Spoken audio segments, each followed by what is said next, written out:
Good morning sa inyong lahat, and muli nandito tayo sa ating Sunday service, and salamat sa inyong pagdating, and nawa handa na uli kayo makinig ng salita ng Panginoon. Ang aklat na ating pag-aaralan ngayong araw na ito ay sa aklat ng Genesis 12 verse 1 hanggang 7, at nung nakaraang linggo ay nung mga sumunod na nakaraang linggo ay napag-aralan natin ang patungkol sa salita ng Diyos, kung gaano makapangyarihan ang salita ng Diyos, kung gaano nagkatawang tao ang salita ng Diyos, at kung gaano niligtas tayo ng salita ng Diyos. At ito ang pundasyon ng ating pananampalataya. Na magkatawang tao ang salita ng Diyos, ito'y sa pamamagitan ni Jesus na ating tagapagligtas. At dahil dito, natutunan natin na ang kinaibahan ng salita ng Diyos o ni Jesucristo o ni Jesus Christ sa mga anghel na nilikha ng Diyos. Ang mga anghel na nilikha ng Diyos ay tinakda upang paglingkuran si Jesus at ang mga mananampalataya sa Kanya. So ngayon naman gusto kong tunghayan natin itong sa aklat ng Genesis chapter 12 patungkol sa pangako ng Diyos kay Abraham. Pinakakuha ni Yahweh si Abraham, at dahil sa pangakong ito, dito nag-umpisa yung lahat ng paglalakbay magmula kay Abraham patungo sa kanyang anak na si Isaac, patungo sa anak ni Isaac na si Jacob, at patungkol sa mga anak ni Jacob, itong 12 na anak niya na tinawag na mga Israelita. At kung tutunghayan nyo itong paglalakbay ng mga Israelita ng panahon na dumating si Moses, dahil sa pangako ng Diyos na ito kay Abraham, ay dumating din ang kautusan sa mga Israelita.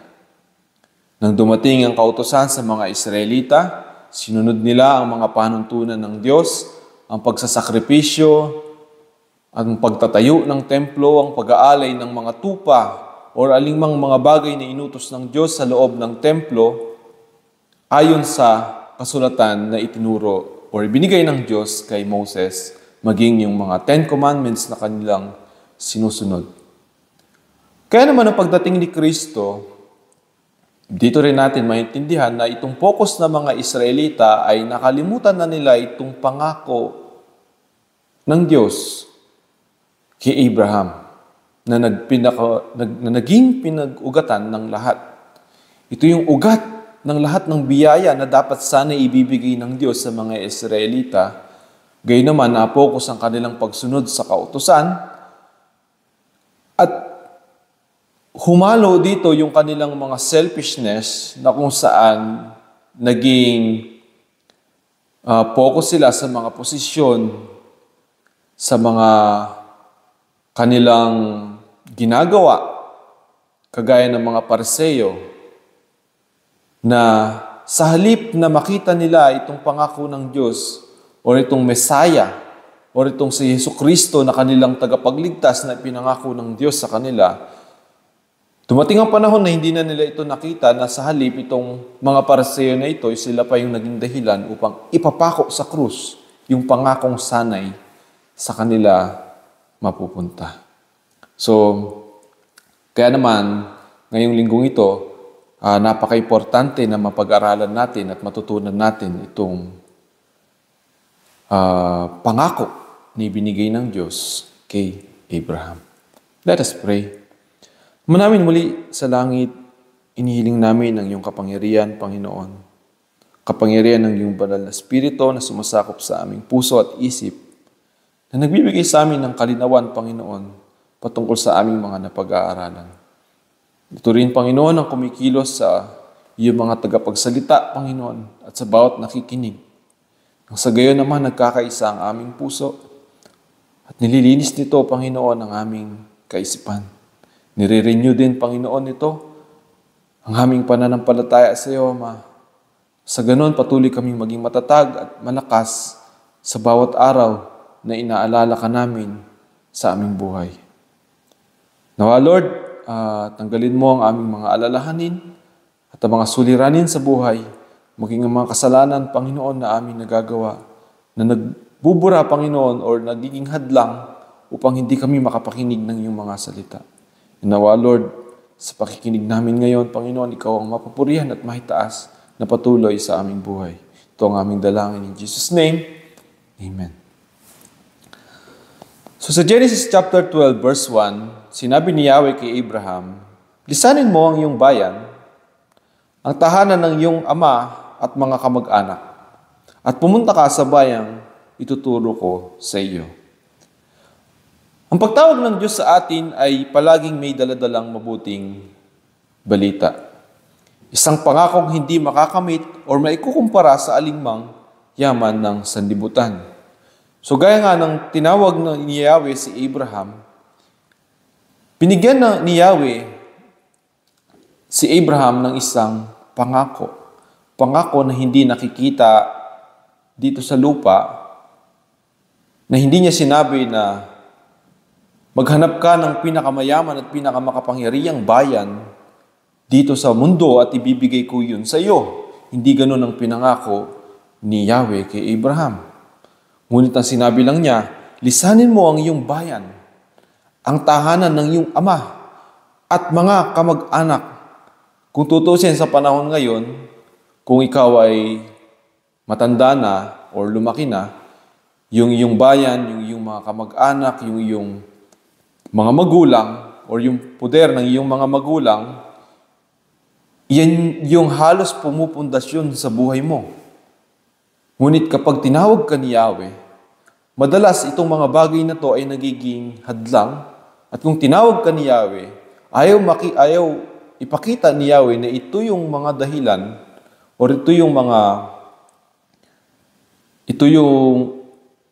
magiging pundasyon ng pananampalataya mo. Parang susunod ka lang kay Yahweh dahil meron ka nang nakapundasyon sa iyo dati pa. Kaya naman lagi kapag tinatawag tayo ng Diyos, palaging kalakip nito yung iwanan natin yung mga dati nating nakagisnan. Iwanan natin yung mga nakapundasyon na dati sa atin at gusto ng Diyos, siya lang ang pumundasyon sa kung saan ka man niya tinawag. At sinabi ni Yahweh, pumunta ka sa bayang ituturo ko sa iyo. Kaya naman nang marinig ni Abraham itong pangakong ito, tinanggap niya ito ng may pananampalataya. Hindi mo kasi kaya itong tanggapin kung hindi silang sa pamamagitan ng pananampalataya. Walang ibang means na tatanggapin mo yung isang bagay na hindi mo nakikita. Walang ibang means na tatanggapin mo yung isang bagay na hindi mo nalalaman kung ano, hindi mo pa nakikita in the future, or wala kang basihan. Sabi ko nga kanina, hindi sinabi ni Yahweh na maghanap ka ng pinakamayaman at pinakamakapangyarihang bansa dito sa mundo at ibibigay ko ang tronong iyon sa iyo. Hindi yun ang pinangako ng Diyos. Hindi rin yun yung basihan na ibinigay ng Diyos kay Abraham. At magtataka pa si Abraham, bakit hindi man lang hinayaan ng Diyos na yung mga dati nang meron siya, kagaya ng kanyang mga magulang, kagaya ng kanyang mga kamag-anak na nagbibigay sa kanya ng suporta, ay kailangan niya pang iwan. So talagang walang ibang pwedeng pumundasyon sa panawagang ito ni Yahweh o sa pangakong ito ni Yahweh kay Abraham. Kaya nga sabi ko, nang tanggapin ito ni Abraham, isa lang yung way para tanggapin niya ito. Kailangan niya itong tanggapin ng may pagsampalataya. So tandaan natin yung bagay na yan dahil nakatuon ang message na ito sa pangako at pagsampalataya. Pangako at pagsampalataya. Kaya naman ang panawagan ng Diyos, lagi ding may kalakip na pagsubok. Hindi natin may pagkakait o mapagkakaila na nang tawagin tayo ng Diyos o nang marinig natin ang salita ng Diyos, dumating yung mga pagsubok sa ating buhay. Hindi ito upang tayo'y matakot na tanggapin yung mga pangako ng Diyos sa atin. Hindi ito upang matakot tayo na, or hindi ito para sabihin na yung pagsunod sa Diyos ay nakakatakot, kundi ang pagsunod sa Diyos upang maranasan natin yung kanyang kalwalatian, upang maranasan natin yung kanyang kapangyarihan, yung kasiyahan na tunay na nagmumula sa kanya, kailangang mawala sa atin yung mga bagay na dati nating kinakapitan, or yung mga bagay na hindi natin dati nararanasan ay ngayon ay mararanasan natin. Kagaya na nga lamang ng mga apostol nang tanggapin nila itong Great Commission na binigay sa kanila ni Jesus. Naranasan din nila kung ano yung naranasan ni Jesus hanggang sa mapako siya sa krus. Yung mga dating bumabati sa iyo, ngayon pwedeng laitin nila yung buhay mo. Once narinig ka nila, once na nagsalita ka sa buhay nila, pwede silang masaktan kapag hindi nila tinanggap yung salita ng Diyos. Pwede silang makondemn dahil ang tao matagal nang condemn sa salita ng Diyos. Matagal nang condemn sa katotohanan, matagal nang condemn sa righteousness ng Diyos ang mga tao. Kaya nga, ang mga tao nakatalaga na upang hatulan sa Judgment Day. Na sa panahon ngayon, habang hindi pa dumarating yung Judgment Day, malaya pa kung sino man natanggapin yung salita ng Diyos na pwedeng magligtas sa kanila. Pero dahil sa kasamaan ng puso ng tao,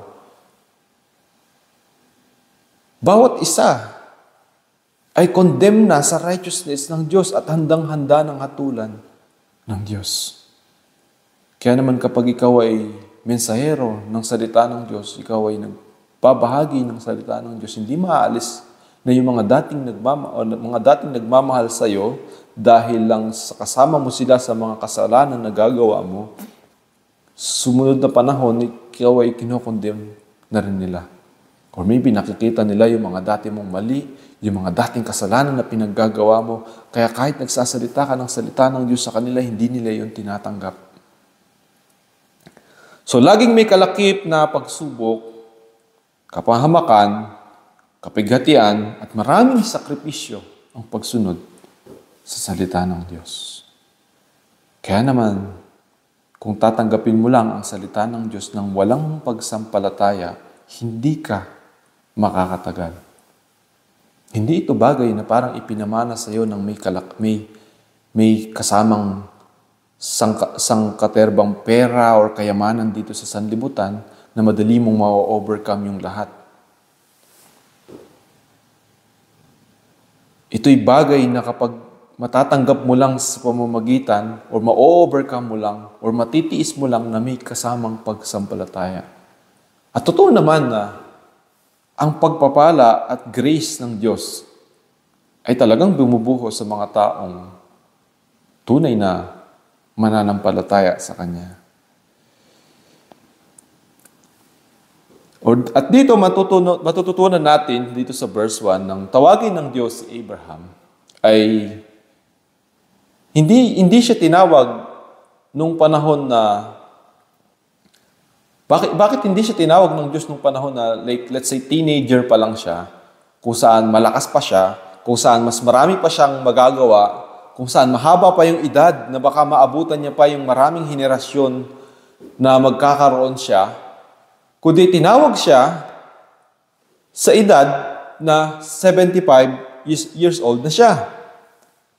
Tinawag siya sa edad na hindi na siya ganun kalakas, hindi na siya ganun kakisig, at tapos na siya sa mga panahong binubuno pa lamang niya yung sarili niyang buhay.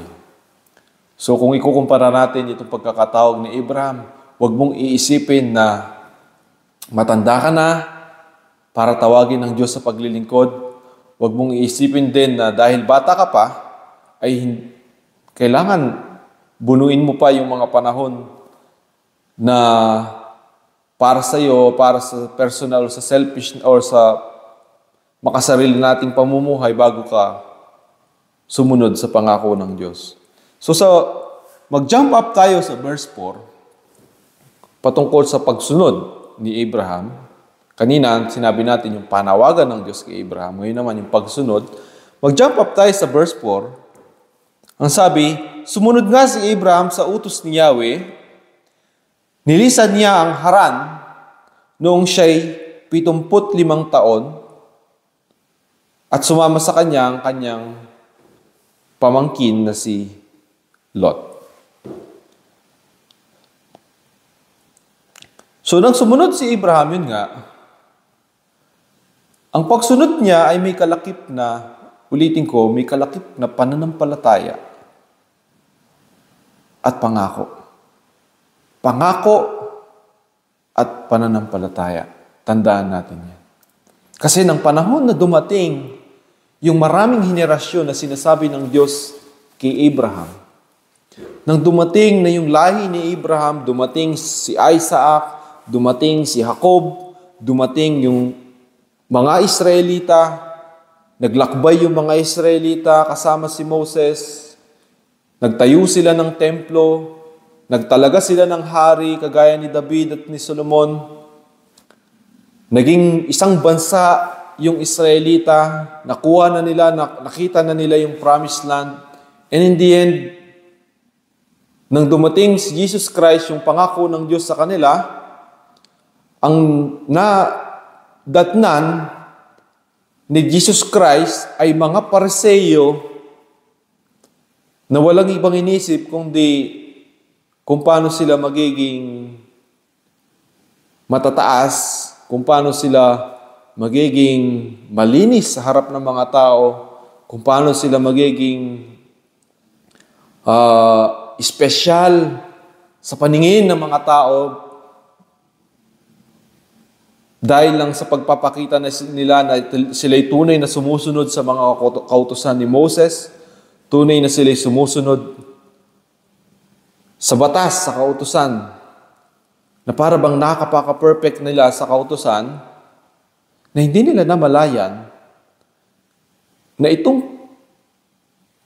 mga kautusan, itong mga ipinangako ng Diyos, itong mga inutos ng Diyos ay bunga lamang ng ipinangako ni Yahweh kay Abraham. Ito yung ugat. At ang ugat, sabi ko nga kanina, pangako at pananampalataya. Nang dumating ang kautusan, hindi dapat mawala yung pangako at pananampalataya. Ibig sabihin, kahit pa dumating ang kautusan, alam ng Diyos at ang nais ng Diyos ay tanggapin ng mga Israelita yung pangako na ito, hindi sa pamamagitan ng pagsunod sa kautusan, kundi sa pamamagitan ng pananampalataya. Hindi pwedeng mawala yung pagsunod sa pamamagitan ng pananampalataya. Kaya naman nung dumating si Jesus Christ, himbis na sampalatayanan nila, himbis na makita nila yung pangako ng Diyos, dahil nawala yung pananampalataya, dahil na-focus sila sa pagsunod. Alam niyo yan, madalas dito sa mundo, kahit na anong simbahan pa yung itayo ng tao, kahit anong sekta pa ng relihiyon, yung itayo ng tao, hindi tayo pwedeng magmalaki na tayo yung mga taong perpekto pagdating sa relihiyon na to ng Kristyanismo. Hindi tayo pwedeng maging mapagmataas or walang sino mang relihiyon na magsasabi na sila yung matuwid, sila yung tama, kayo yung mali, kami yung tama, sila yung mali. Hindi to about sa kung sino yung tama or kung sino yung mali. Ang pananampalatayang ito, ang pangakong ito ng Diyos sa atin, ang relihiyong ito na binigay ng Diyos sa atin ay patungkol sa isang pangako at sa pananampalataya. Kaya kung titignan mo sa panahon ngayon,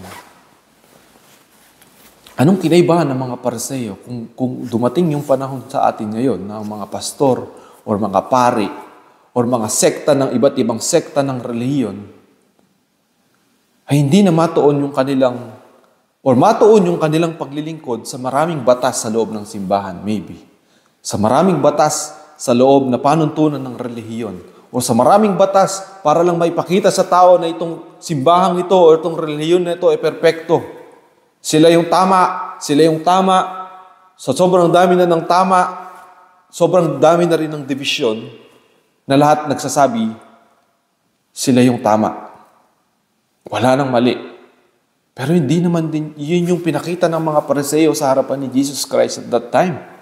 Nagmamagaling sila, nagmamalaki sila na lahat ng ginagawa nila is tama. Pero yung mismong pangako na dapat tanggapin nila na may pagsampalataya, pinapako nila sa krus. You see, I hope nagigets ninyo kung ano yung ibig ko sabihin. Pangako. Binigay kay Abraham pangako. Tinanggap niya ng may pagsampalataya. Dahil wala nang ibang way para tanggapin niya yung pangakong ito. At hindi yun nabago sa maraming henerasyon na dumating, even nung time na dumating si Jesus Christ, at even yung time na hanggang ngayon na nananampalataya tayo kay Jesus Christ.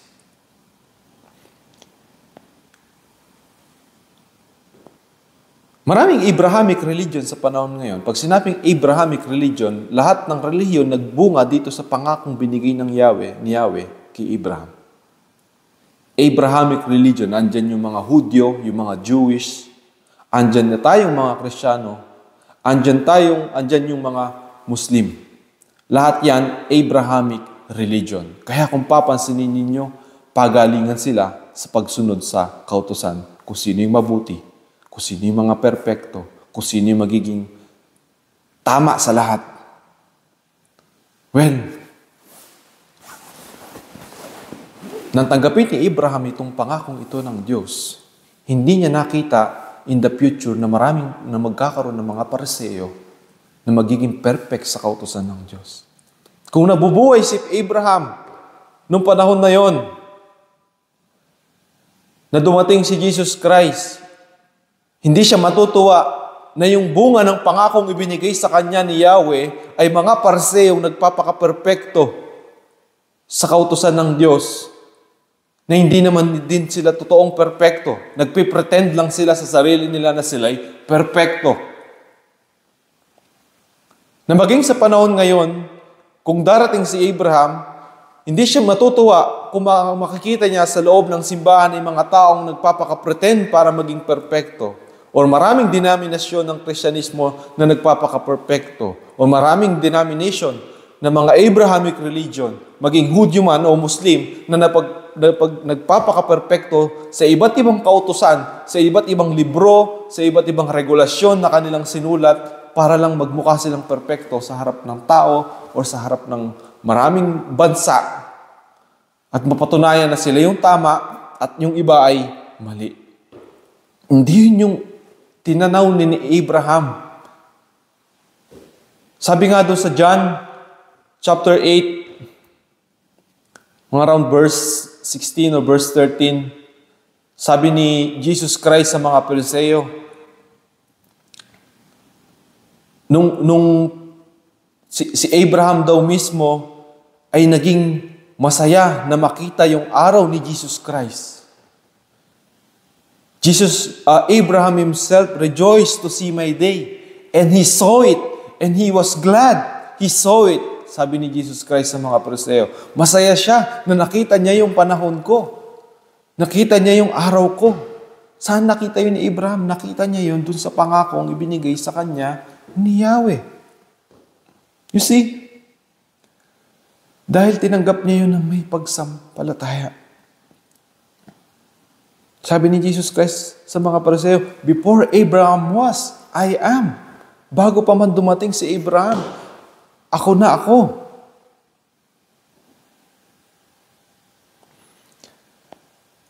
Ngunit yung mga Pariseo, dahil nga sobrang dami ng kautusan na nagpapaka-perpekto sila, hindi nila nantana na yung pangako ng Diyos ay hindi na nila tinatanggap ng may pagsampalataya, kundi tinatanggap lang nila sa pamamagitan ng pagiging perpekto sa kautusan na never nilang magiging makukomplete o magiging perfect. Sumunod si Abraham, kaya nga nung tayo ay sumunod kay Yahweh, maging yung ating mga pamilya, maging yung ating mga kayamanan sa mundo ay nais natin lahat ihandog at isama sa Kanya. Kung babasahin natin sa verse 4, sumunod nga si Abraham sa utos ni Yahweh, nilisan niya ang Haran nung siya'y 75 taong gulang. Kahit pamatanda na siya, doesn't matter, susunod ako kasi maganda yung promise na to na binigay sa akin ni Yahweh. Isasama ko, sabi niya, sinama ni Abraham ang kanyang asawang si Sarai at si Lot na pamangkin niya. Sumama ka, sabi niya kay Lot. Dinala niyang lahat ng kanyang mga alipin at mga kayamanang naipon nila sa Haran. Sinama niya pati yung lahat ng blessings na naipon niya. Lahat ng blessings natin, madalas ginagamit natin. Once na tinanggap natin si Jesus Christ, lahat ng blessing na meron tayo, gusto rin natin dalhin sa Kanya. Amen. Gusto rin natin ihandog sa Kanya. Gayun din yung ginawa ni Abraham dahil tinanggap niya yung pangako ng may galak, bunga ng pananampalataya. Dinala niyang lahat ang kanyang mga alipin at mga kayamanang naipon nila sa Haran. Pagkatapos nito ay nagtungo sila sa Kanaan. Itong lugar ng Kanaan, ito yung lugar na kung saan naroon ngayon yung bansa o yung bayan ng Israel. Totoo na may ipinangako si Yahweh kay Abraham na promised land. Pero dito sa parting ito ay ito pa lamang yung lupa. Pero yung pangako ay hindi pa itong lubos yung pangako. Lupa pa lang yung Kanaan. Pinakita ni Yahweh kay Abraham yung Kanaan. At nang makita ni Abraham yung Kanaan, sinabi ni Yahweh sa kanya, pagdating nila roon sa verse 6, nagpatuloy si Abraham sa isang banal na lugar sa Shechem, sa malaking puno ng More. Nooy naroon pa ang mga Kananeo. So, nang nakarating si Abraham doon sa Kanaan, nakita niya maraming mga Kananeo na nakatira doon. Kumbaga, hindi naman kung tutungay o kung aaralin ninyo yung bayan ng Kanaan, kung saan sila nagmula sila doon sa isang anak ni Noah na isinumpa. Yung anak ni Noah na nakakita sa kanya ng hubad siya at pinagkalat niya ito, kaya naman siya isinumpa. At itong bayan ng Kanaan ay nagmula doon sa anak ni Noah na iyon. At dahil yung anak niya na yun ay isinumpa, kung titignan mo yung bayan ng Kanaan, hindi mo ito makikita na isang bayan na parang pinagpala. Maging yung lugar ay hindi kaangkop-angkop para tuluyan. Or para maging maganda or masigla or successful na bayan.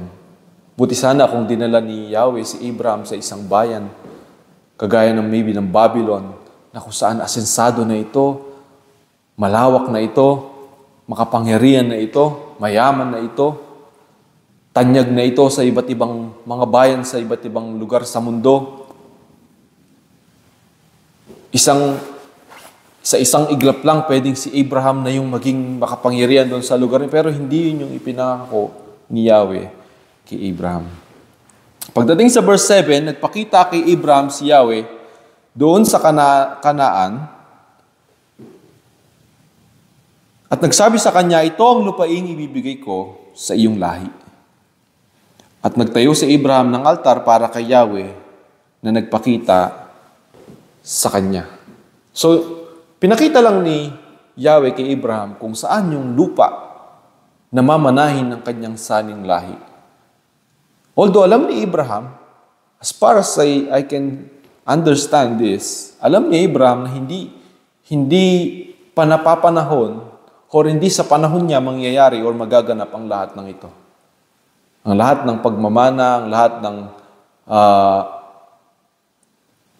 panahon na masasakop nila yung bayan ng Kanaan at yung kanyang mga descendants ay magiging maghahari doon sa lugar, hindi pa yun sa panahon ni Abraham. At bukod pa doon, isa pang malaking question kay Abraham na nasa edad na siya ng katandaan.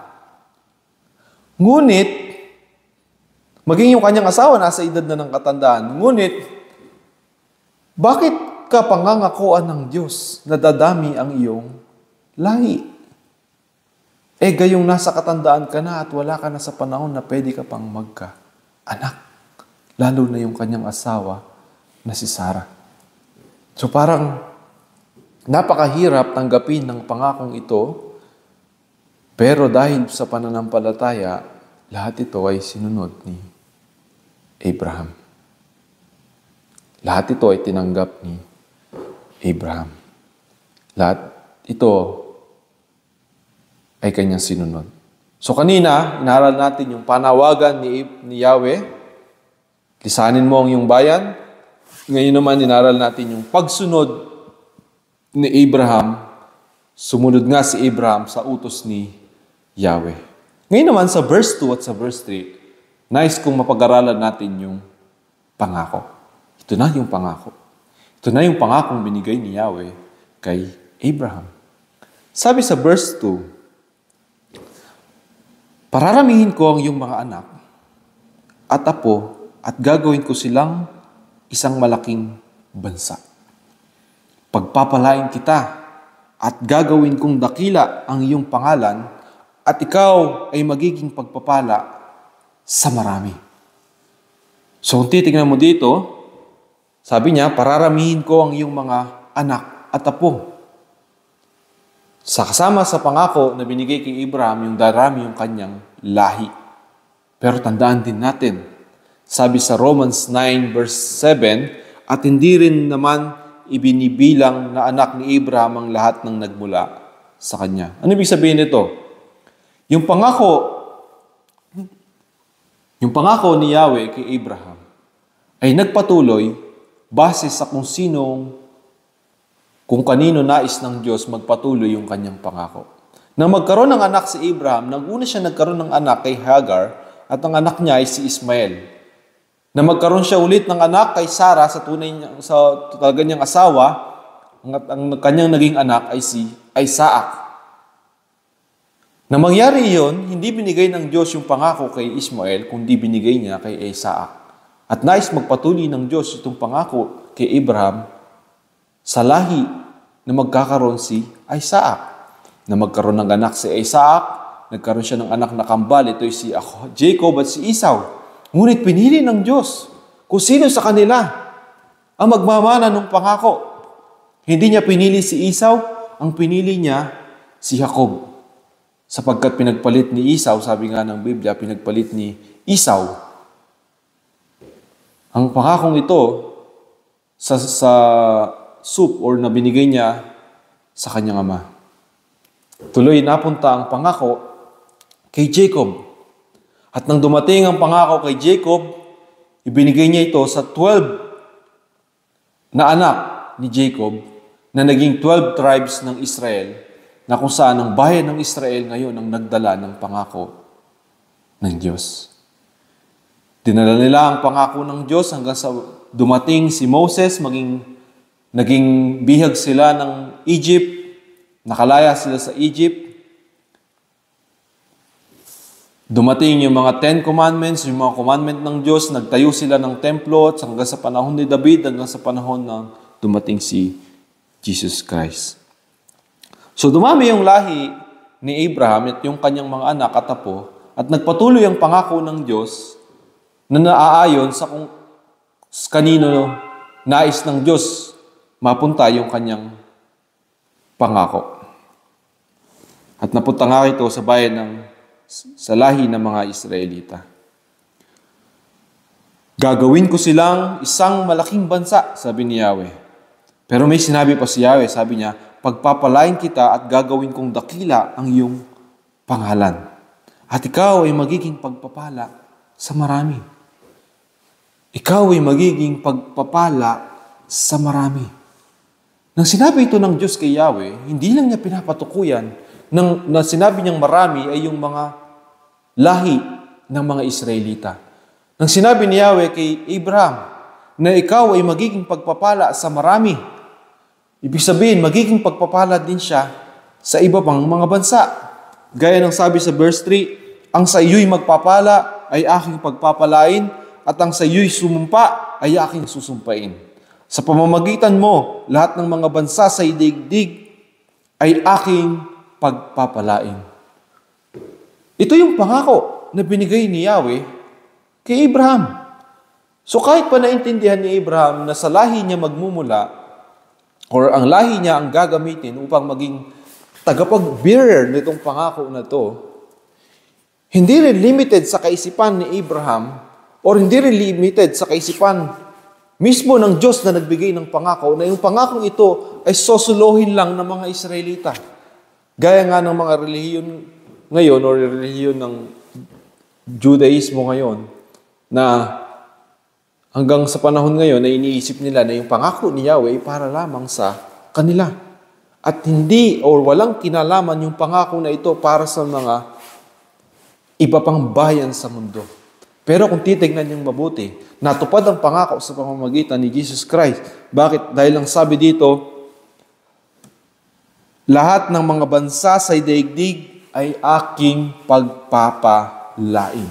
Bakit ito natupad? Paano ito natupad? Natupad ito sa pamamagitan ni Jesus Christ. Dahil kay Jesus Christ, tayong lahat ngayon na nananampalataya doon sa pangako ng Diyos na si Jesucristo na tagapagligtas, tayo rin ngayon ay nakaranas ng pagpapala at pagpapatawad ni Yahweh. Amen. Kaya nga, sabi sa Romans 9 verse 7, at hindi rin naman ibinibilang na anak ni Abraham ang lahat ng nagmula sa kanya. Ganito ang sinabi ng Diyos, ang magmumula lamang kay Isaac ang ibibilang sa lahi mo. So, pinili lang ng Diyos si Isaac, hindi si Ishmael, at pinili lang din ng Diyos kung sino ang magiging bearer ng pangako, at yun nga yung bayan ng Israelita. Pagdating sa verse 8, sabi niya, kaya nga, hindi lahat ng anak ni Abraham ay ibinibilang na anak ng Diyos, kundi iyon lamang mga ayon sa pangako ng Diyos. Iyon lamang ayon sa pangako ng Diyos. Ibig sabihin, ang mga tunay daw na anak ng Abraham, nang sinabi ni Yahweh kay Abraham, na darami ang iyong lahi, ang iyong mga lahi ay magiging sindami ng mga bituin sa langit, hindi niya pinapatukuyan dito is mga lahi lang ng mga Israelita. Ang pinatutukuyan ni Yahweh dito na magiging lahi ni Abraham ay mga lahi na nagmula doon sa pangako, hindi nagmula doon sa dugo. Or hindi lang nagmula doon sa laman ni Abraham, kundi nagmula doon sa pangako. Ibig sabihin, tayo rin ay mga anak ng Diyos sa pamamagitan ng pangako. Bakit? Dahil tinanggap natin yung pangako sa pamamagitan ng pananampalataya kung paanong tinanggap ito ni Abraham. Amen. Kaya nga ito yung hinighlight ni Paul sa aklat ng Romans, kaya nga hindi lahat ng anak ni Abraham ay ibinibilang na anak ng Diyos. Hindi ito patungkol sa laman. Patungkol ito sa pananampalataya, patungkol ito sa pangako. Tandaan natin, hindi ang binigyan ng pangako ang nais itanghal ng Diyos, kundi ang nangangako. Amen. Nakuha nyo. Hindi yung binigyan ng pangako na si Abraham, kundi yung nangako na si Yahweh ang magtatanghal kung sino talaga yung mga binigyan ng Diyos ng pangako. Kaya naman yung pangako ng Diyos ay ipinamana maging sa atin ng mga hindi Israelita. Ang tawag nila sa atin ay mga hentil, mga foreigners, mga hindi Hudyo. Tinanggap natin yung pangako na ito sa pamamagitan ni Jesucristo na ating tagapagligtas. Kaya matakot yung ibang relihiyon. No? Matakot yung ibang relihiyon na masyado na nilang pinagharian yung relihiyon ng Kristyanismo. Tandaan natin, binanggit yan sa aklat ng Romans chapter 11, na tayo ay idinugtong lang sa tunay na lahi. Tayo ay, dahil hindi tinanggap ng mga Israelita si Jesus Christ, tayo na mga hentil, tayo na mga foreigner, ay idinugtong lang sa tunay na puno. Sino yung tunay na puno? Yung mga Israelita. Sino yung tunay na ugat ng puno? Yung binigyan ng pangako si Abraham. Pero tignan niyo yung mga relihiyon ngayon. Ang daming naghahari-harian. Ang daming nagsasabi. Alam niyo yun, nagkaroon ng mga posisyon, yung mga relihiyon, Nagkaroon sila ng mga namumuno sa kanila na parang mga Diyos na napakataas. Na parang sila yung binigyan ng pangako. Hindi nila kayang daigin si Abraham na binigyan ng pangako. Pare-pareho lang tayong nakikinabang doon sa hindi pagtanggap ng mga Israelita doon sa pangako ng Diyos. Pero hindi natin pwedeng agawin yung pwesto nila sa Diyos. Hindi natin pwedeng agawin yung pwesto ni Abraham sa Diyos. Kaya kung ikaw meron kang balak, kung ikaw darating man sa future, sino man sa inyo, yung may balak na magtayo ng relihiyon diyan na parang gusto niyang sabihin na maybe ikaw yung Pope or maybe ikaw yung pinakamataas na ministro sa mundo, ikaw yung anghel ng Diyos na tinawag niya, special ka, or maybe kagaya ka ni Kibuloy na tinawag mo yung sarili mo na ikaw ang anak ng Diyos, reincarnation ka ni Jesus Christ. Kalimutan mo na yung ganyan mong kaisipan dahil ikaw ay tumanggap din lamang sa pangako ng Diyos kay Abraham. Kaya nakakatakot na sa dami ng relihiyon ngayon sa mundo, lalo na sa relihiyon ng Abrahamic religion na samot-sari, minsan ang mga tao mismo nalilito na kung saan ba talaga yung daan patungo sa langit? Saan ba talaga yung daan patungo sa katotohanan? Saan ba talaga yung daan? Pare-pareho ba yung Diyos na sinasamba natin? Magkakaiba lang ba talaga ng daan? No! Isa lang yung pangako at tinanggap niya ito, gustong tanggapin ng Diyos ito sa pamamagitan ng pagsampalataya. Hindi niya yun binago. Gusto ng ibang reliyon sa pamamagitan ng pagiging mabuti, okay. I-perfect nyo yung kautusan. Walang sino man magiging perfect sa kautusan. Ibig sabihin, wala rin sino man sa relihiyon ninyo yung makakarating sa langit kung yan ang requirements. Pinaggaan na nga ng Diyos eh. Siya na yung nagdala. Siya na yung naging perfecto. Siya na yung napako sa krus para sa atin, para tayo iligtas. Pero anong pilit na ginagawa ng tao? Magpaka-perfecto. Napakahirap. Ang hilig magmataas ng tao, ang hilig magmalaki ng tao. Yung lahat ng laman ng puso ng tao, yung lahat ng dinidesire ng kanyang puso ay puro makasarili, puro kasalanan. Kaya naman minsan, madalas ito yung mismong bumubulag din sa atin. Maraming tao sa panahon ngayon yung naghahanap ng perpektong relihiyon. Mga perpektong tao sa loob ng simbahan. Wala kang makikitang ganyan. Makikita mo yan doon sa mga taong mga relihiyon na nagpapaka-perpekto din. Kaya yung requirement mo sa langit, maging perfect ka rin. Pero di mo magagawa. Ang makikita mo sa loob ng simbahan, mga taong makasalanan na tumanggap kay Jesus Christ dahil makasalanan sila.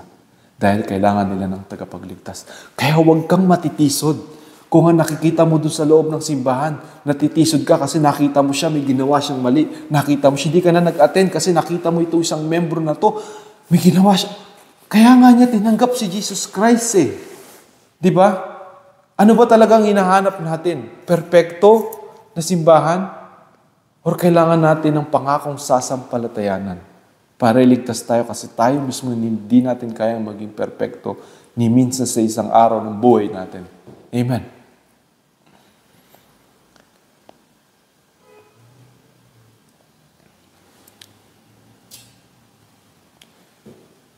Sabi sa verse 3, ang sa iyo'y magpapala ay aking pagpapalain. Kaya nga nang sambahin natin si Jesus Christ, nang pagpalain natin yung pangalan ni Jesus Christ, nang purihin natin yung pangalan ni Jesus Christ, tayo man din ay pagpapalain. At sino bang sumumpa sa pangalan ni Jesus Christ? Sino bang sumusumpa or hindi tumatanggap kay Kristo ay sinusumpa din. Bakit? Dahil ang tao matagal nang isinumpa sa kasalanan. Sa aklat ng Galatians, yan ang sabi, Galatians 3:13-14, tinubos tayo ni Kristo mula sa sumpa. Sumpa ng kasalanan. Sabi niya, sino ang susumpa sa iyo? Hindi niya tinutukoy dito si Abraham. Ang tinutukoy niya dito yung pangako kay Abraham.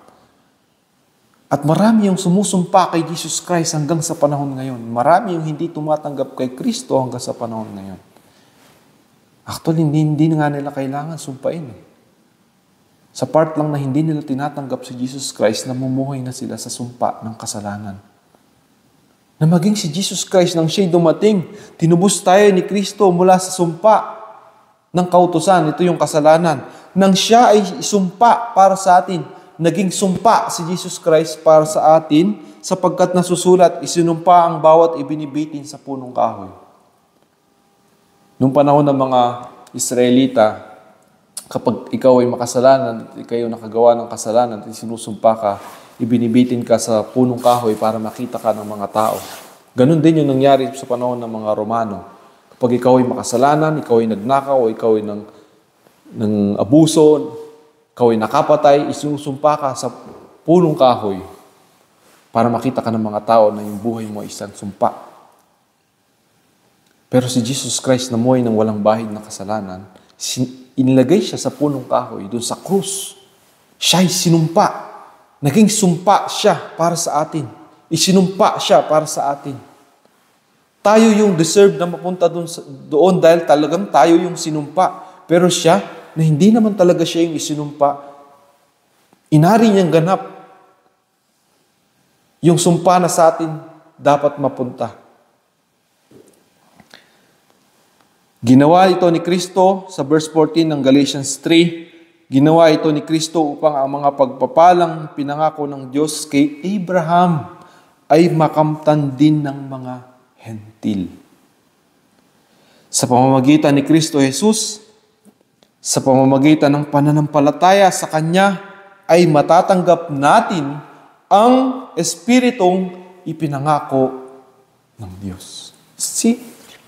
Sa pamamagitan ni Jesus Christ, tinanggap natin yung pangako. Hindi lang pangako dito sa lupa, kundi pangako na i-redeem niya tayo sa kanyang muling pagbabalik.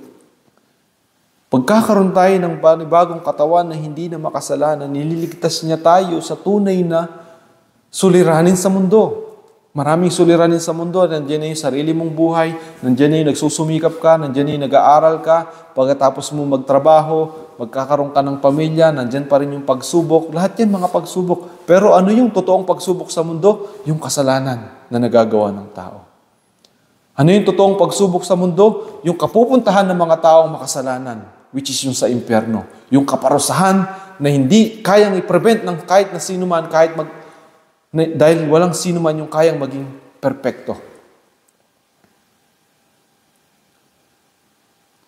Yan ang totoong pagsubok sa mundo na hindi kayang ma-realize ng mga tao hanggang sa panahon ngayon.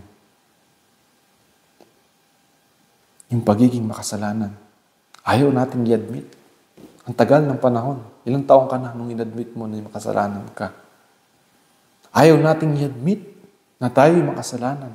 Ayaw nating i-admit na yung ginagawa natin is masama. Kasi nag-i-enjoy tayo. Pero at the end of the day, pag matutulog ka na, pag magkakaroon ng katahimikan sa buhay mo, ano yung unang nare-realize ng tao? Pare-pareho. Marami ka nagawang mali. Hindi ka masaya sa buhay mo ngayon. Hindi ka masaya sa ginagawa mo. Kailangan mong ng pagbabago. Kailangan nang may magbago sa iyo. Kailangan mong baguhin yung nagagawa mong mali. Kailangan mong magsisi. At kailangan mo nang magliligtas sa iyo dun sa kasalanan yun. If marirealize to ng mga tao, napaka-free, libre, na nating tatanggapin, libre nilang tatanggapin, libre natin lahat na tinanggap yung pangako ng Diyos sa atin. It is very free. Wala itong bayad. Wala kang kailangang pagpaguran. Hindi mo kailangan magpapako sa krus. Para tanggapin yung pangakong ito, hindi mo kailangan magbayad ng malaking kayamanan para tanggapin yung pangakong ito. Kailangan mo lang sumampalataya at sumunod kay Kristo. Follow me, sabi ni Jesus Christ. Follow me. Follow me.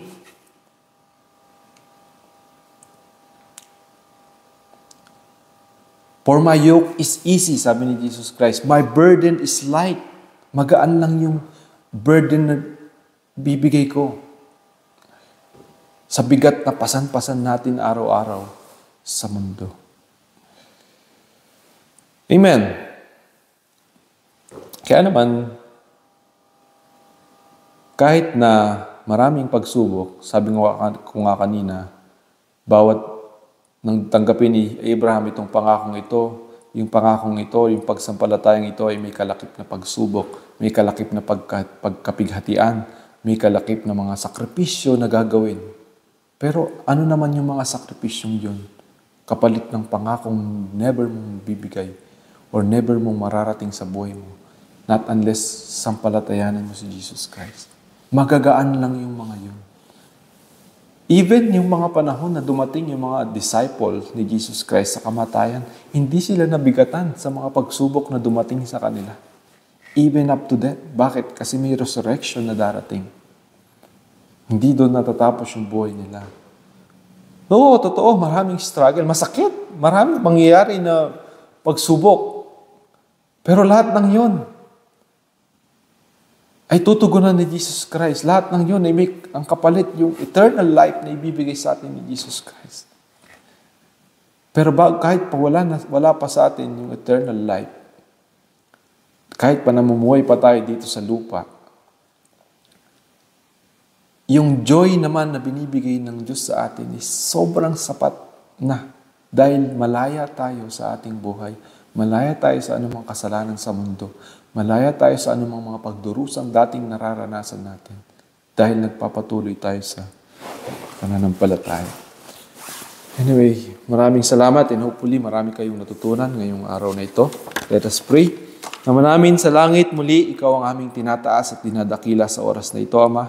Patuloy namin pinupuri ang iyong pangalan. Salamat, Lord, sa pangakong ibinigay mo sa amin. At salamat, Lord, pinagaan mo ito sa pamamagitan ng pananampalataya na binigay mo sa amin, Ama. Salamat, Lord, at patuloy pa kaming nakakapakinig ng iyong mga salita na nagbibigay pundasyon, Panginoon, sa tunay naming pagsampalataya sa iyo. Burahin mo nawa, Lord, ang mga lahat naming nakagisnan, kundi linisin mo ang aming isip, Ama, sa totoong pagsampalataya sa iyo. And Lord, salamat dahil tunay kami nagagalak sa mga bagay na ipinagkakaloob mo sa aming buhay. Salamat, Lord, sa pangako mo kay Abraham. Salamat, Lord, na binigay mo si Jesus Christ na pangako mo sa amin. At salamat, Lord, na magpahanggang ngayon, binigyan mo kami ng access para tanggapin si Kristo sa aming puso. Salamat, Lord, sa pangako mong ito.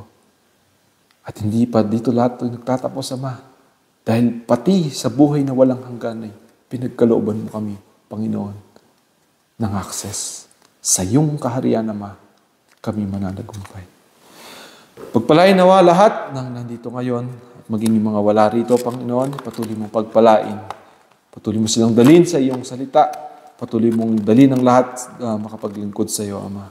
Purihin ka sa kanilang mga buhay. Ito ang aming dalangin. In Jesus' name, Amen and Amen.